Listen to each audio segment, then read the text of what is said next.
Thank you for joining us. My name is Ralph Towers.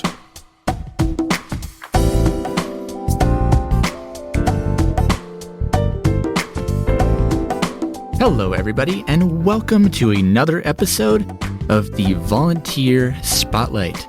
Hope everybody had themselves a good April. Hope you guys didn't blow away in all that crazy wind and rough weather that we had.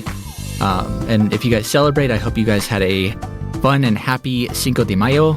That was a couple days ago. I know for me, I don't really celebrate Cinco de Mayo, but I take advantage of all of the refreshments and celebratory food that comes with it. So let's just say I had a lot of pozole that weekend. That was fun. But anyway, I'm really excited to bring you guys this episode this month. But before I get into it, there are a couple of little, of course, housekeeping things I'd like to get out of the way as usual. Our Aftersight Audio Trekkers hike is coming up July 27th, and it's going to be Myers Gulch. It's going to be awesome. We've already got people signed up. We've got even some registered guides, volunteers signed up for the hike, and I will be interviewing people on that hike as well. Also, we're kind of still in the beta phase or rolling out phase of this, but we are launching a new editing certification. So if you guys, ever wanted to edit your audio or, make do more than just record and send it to us, that is now an option. So it's kind of a little training course you go through. It'll ask you kind of a bunch of questions. We'll give you a piece of audio to edit, send it to us. And if you pass that course, then you will become certified and be able to edit your audio. A couple weeks ago, we put on this really awesome little volunteer brunch. That was actually the first event set up by our very own Jennifer Neptune, and it was, I want to say fantastic, but I don't feel like that really sums up the event. The camaraderie was beautiful. I personally, I love this part of my job, is working with the volunteers, and I love just seeing everybody interact with each other, share stories, and just have a good time. But one of my favorite guests, and somebody that I definitely, it was kind of hard to, we can basically go down deep rabbit holes about anything from amateur radio to audio equipment, is this month's volunteer of the month for May. And that is Ralph Towers. So, hey, Ralph, welcome to the Spotlight. How's it going today? Hello, Evan. It's great to be here. Absolutely. Well, now that we've gotten past this rocky start of a show here, I'd like to start this interview off with a couple of fun little questions to spice the show up a little bit. So, being that spring is in the air, and we're seeing a lot more sunny days and a lot of, beautiful blooms and everything, what is your favorite outdoor activity to do around this time? Well, it may not be everyone's favorite, but I really enjoy waking up the lawn and doing a little bit of weeding and so on. When a person is retired, some of the things that you used to view as chores become more pleasurable, and lawn care is one of those. And so that is really one of my more favorite outdoor activities. Well, and there's a lot of smells and stuff that come with it. I was even talking to Jonathan a couple weeks ago on the Blind Level Tech podcast, and he was even saying, some people, put so much work into their lawn. It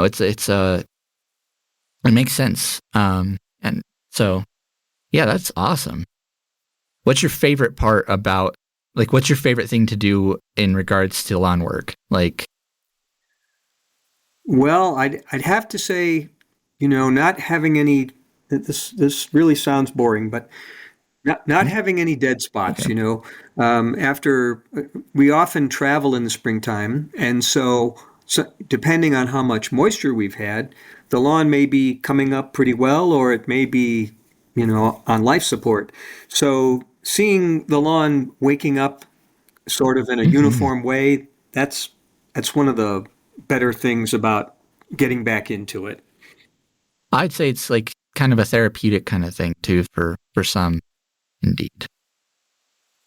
And last up for fun questions here. What is your favorite type of audio content to listen to? What do you enjoy the most?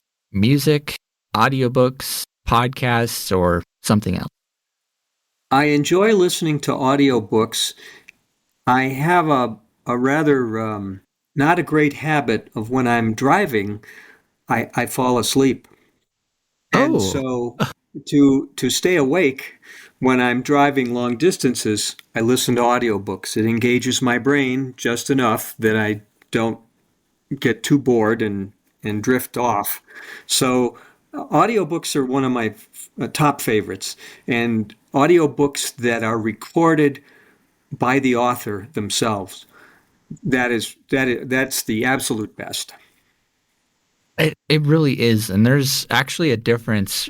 I've noticed as an audiobook lover myself, there's a difference between an audiobook that was narrated by somebody else versus an audiobook that was narrated by the original author, because the original author just seems to have obviously just more of an understanding of the book itself, and they're just more in tune with it. I agree wholeheartedly. Yeah. Do you have a favorite audiobook at this time? Like, Right now we're sort of between where we've my wife Dale usually picks out the audiobooks that we listen to, and so we enjoy the. I can't remember the author's name, but the character in the book is Gamache, and he's French Canadian with the Sûreté, and that's one of our favorites. And we've got a couple of others that we've gone through the whole series with that author, and we're right now we're searching for another author to get involved in, and absolutely. so that's kind of where we're at. That's awesome, though. I think for me, I think it's hard to it's always hard to find a new book once you, especially, or a new series. So yeah, I wish you luck on that endeavor. Anyway, let's talk about how you first started out here at Aftersight, and really what made you want to become a volunteer in the very, very first place. I actually don't have it at hand at the moment, but yeah, how long have you been with us? I believe Jennifer had said it's been 7 years. That probably sounds about right. Sounds about right. Yeah. Um, there was a public service announcement, probably on a local NPR station, and it might have been from one of the television affiliates about asking for volunteers. And so at that time, I contacted the late Cat Bradbury, and we arranged a time for me to come in. And I don't know that I was one of the. I don't know that I was the first remote recorders, but because I live quite a distance from the studio, it would have been a tremendous advantage for both of us for me to be able to record remotely, which I have been doing since the beginning. And that I worked in campus radio, and I worked on a local public radio audio drama several years ago. So I had a little bit of background that I felt would be a value add. I've never thought a great deal of how my speaking voice turns out, but I haven't had too many complaints, which I take that as a plus. And so it was something that I thought it would be great to volunteer and also be something that I could do from home and that I found enjoyable. So it was like a win all the way around. I was hopeful. Yeah, win-win for everybody. That's awesome. And what was it like for you the very, very first time recording? I assume you started with and are, because you're still reading the Grand Junction Daily Sentinel. I assume is that what you started out with? Yes, and I was offered the opportunity to read a newspaper after a while. That was the need at the time that I joined, and I was absolutely fine with that. And I was offered the opportunity to read something closer to home, and I said no. I want to learn more about ideas and background of the West Slope, which I didn't have a lot of experience with. And so I've stayed with it, and I've been very happy that I have. It's personally a very positive thing for me to learn about. Colorado is About Grand Junction, really? Colorado is almost like two states. There's like the Front Range, really three. You have the plains, Hmm. very agrarian, and the Front Range, kind of urban, and then the West Slope, which is maybe more like Colorado. Most of Colorado was a few Like decades. 30, 40 years Right. ago, probably. Yeah. So it's interesting to hear perspectives from that part of the state and the concerns and the needs. And the Sentinel is an excellent newspaper. I'm really not prejudiced, but maybe I No, am. that's okay. But I find it to be an excellent newspaper that covers local affairs and brings in information from a broader space as well. Yeah, that's awesome. And yeah, because I got a similar comment on a different spotlight from a different volunteer that, yeah, like if you're reading for, just a smaller town or a city like Grand Junction, that's, in my case, it's on the other side of the state. It's nice to get that, like, that little piece of Colorado that you're otherwise missing out on. Absolutely. It makes us understand when uh, when sometimes current events go sideways and we don't have an understanding of why. If if there's a little bit more awareness of perspectives in another part of the state or another part of the country, I think it helps us have some empathy for opposing views. I think so too, and it really does. It kind of helps you get more of like an open-ended mindset of current happenings and everybody else's, and differing views and opinions and the like, for sure. I agree. Absolutely.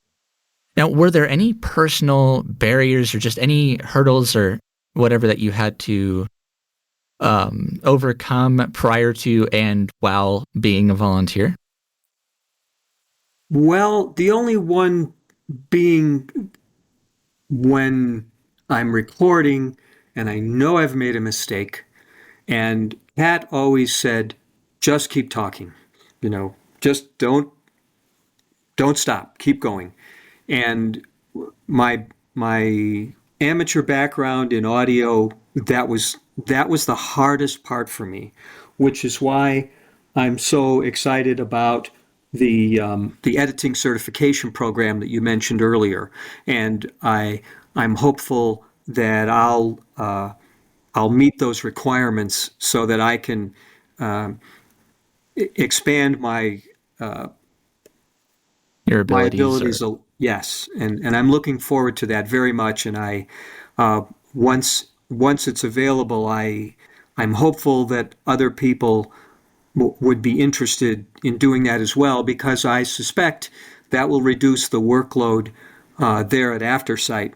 And correct me if I'm wrong, but a certain amount of time is spent in post, and some of that will go down. And I think probably everyone there will appreciate that. oh yeah, that'll be awesome. It'll bring more consistency to our programming, and it'll kind of help address that problem that you were just explaining, a couple minutes ago. As far as if you make a mistake and you realize it, you don't have to just suck it up. You can hit stop, dial, go back a little bit and cut that piece out.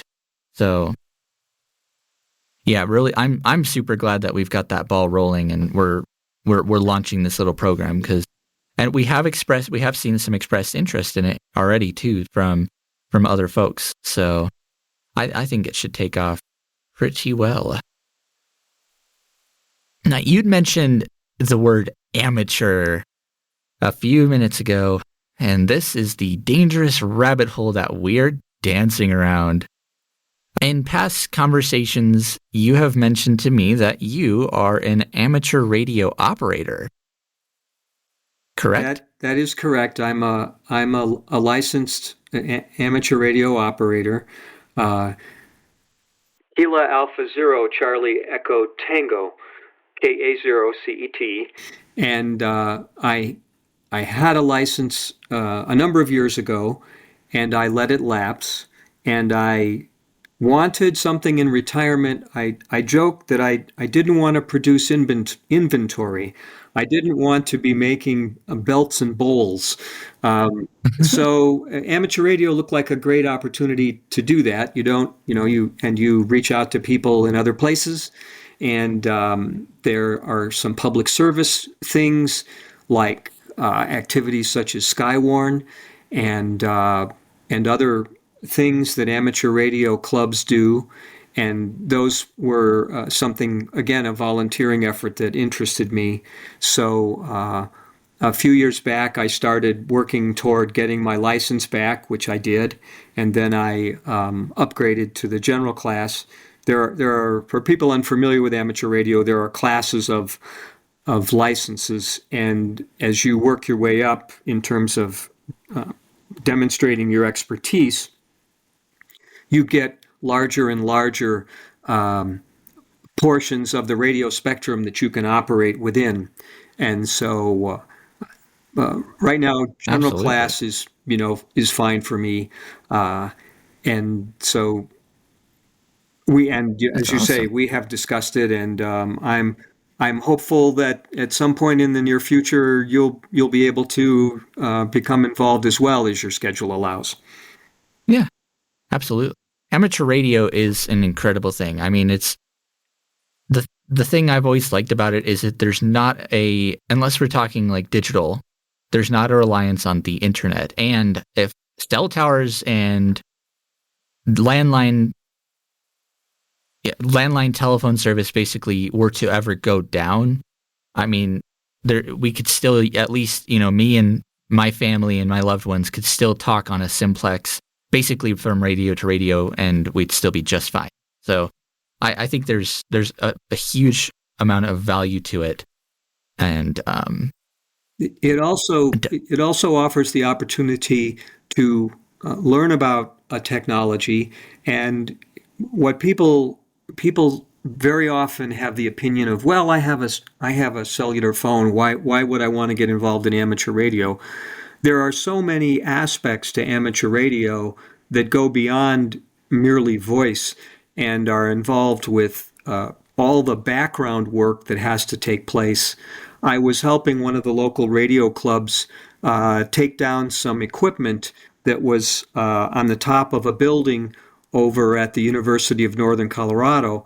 And so, in addition to just doing what they call rag chew or talking on the radio, there are all the technical aspects of maintaining a radio system that involve that sort of work. And I'm involved with a very technical a radio club here in Northern Colorado. And so it offers more than just talking on the radio. You have an opportunity to do a number of other things as well, and find some portion of radio, amateur radio, that that you meets your person is needs. interested in. Yeah. Yeah, absolutely.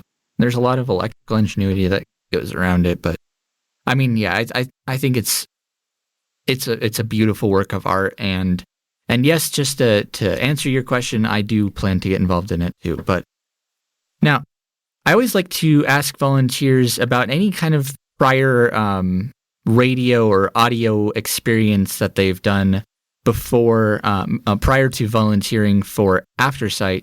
And you kind of we kind of touched on this at the beginning of this episode, but I'd like to talk a little bit about the radio and audio work that you did prior to volunteering here. Well, as I mentioned, I worked in campus radio at the Illinois Institute of Technology. That's quite some time ago. and that was one of my earlier efforts. I was involved in speech and theater at my high school and worked on some sound reinforcement related to events and so on, setting up for the various Different. different things that came to our. We were fortunate. We had a 1,600 seat theater at my high school, Oh my which is good. and it had a full size stage with wings and dressing rooms and so on. It was That's yeah, it awesome. was a lot of favorable experience in that regard. And then it's been several years ago now, but I worked on something called Rabbit Hole Radio, and it was a couple of seasons of audio radio drama. And so I worked on both sides. I was recorded a character in one of the episodes, and I also did some post production when where we would add to we would balance and sweeten the voice tracks and then add sound effects and music and so on. And so I worked on that. And so those are a couple of the things that I have done prior to working volunteering with Aftersight. Wow. Rabbit hole radio is okay, I just see some irony here just because of the style of conversation we've been having today and the level, how easy it is for me as, just a host to go down this kind of rabbit hole. I almost feel like this almost feels like its own special kind of version of rabbit hole radio, if you ask me. Well, certainly there was some of the names escape me of the people who were involved in it, but they focused on stories from Greek mythology and other areas, and that was That's part of the awesome. rabbit hole part. Dealing with interpretations of historical mythology and so on. It was a lot of fun. It was quite a bit of work. The neat thing is, in addition to it being broadcast over the local public radio station here in Fort Collins, it was mastered down and placed on CD. So I've got copies of all the episodes, which is kind of cool. That's Yeah, awesome. it's really kind of a nice keepsake of the efforts.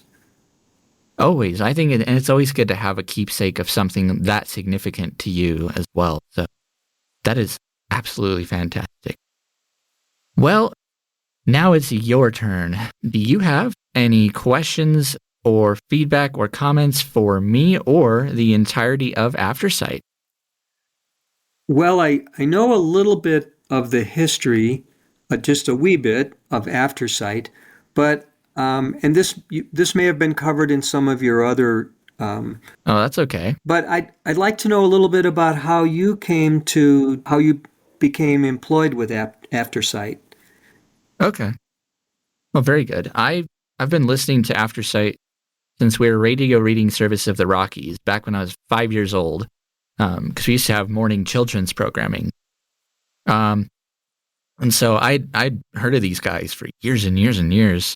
I didn't really know too much about them other than, they took newspapers and magazines and print publications and, transcribed them into audio format. But other than that, that was pretty much it. But then in 2020, I got offered an internship when I was attending the Colorado Center for the Blind in Littleton. And I came here in April 2021 and kind of began work as an audio technician, kind of like what I'm doing now. A lot more editing, though. And I loved it. I switched gears. I thought I was going to be an IT guy, but it turns out that's not as much my thing. I still love it, but I don't want to practice it professionally. And I worked 6 months as an intern and got hired on as audio production technician. And it's the amount of doors that this organization has opened up, not just for me, but for people that I've seen, other listeners and volunteers. It's incredible, honestly. So. For me as well, it opened up an interesting rekindling of an acquaintance. There's a woman who was daughter of my parents' friend, and when I mentioned during our Christmas card what I was doing with Aftersight, she reminded me that she worked with people who were blind as far as education, and she was, very, very supportive of what of my involvement, and she was talking I'm about. sure she's heard of us. She was talking. I got a card from Aftersight, and it had Braille, and of course she knew Braille, and she had Braille typewriters, and so I said, "What does this mean?" And I took a picture of it and sent it to her, and she responded right away. I believe it said thank you, or it did. It does say thank you on it. And so to have a friendship kind of reinforced by that was, a really neat thing for me personally. Okay, I'm super glad you told that story, and it really does bring to light what a nonprofit and a great nonprofit can do, and just what a great volunteer base can do, and just so much more than that. So, thank you so much for telling us that story.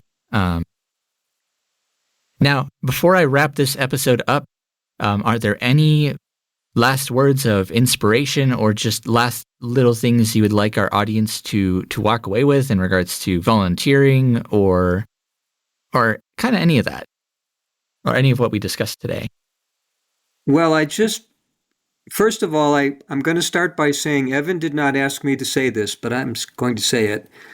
I want to invite all our listeners to just pick one friend that you think has the time and the initiative to volunteer. And it doesn't even have to be with Aftersight. It can be with whatever interests them that they know allows them to make a difference, but certainly with Aftersight as well.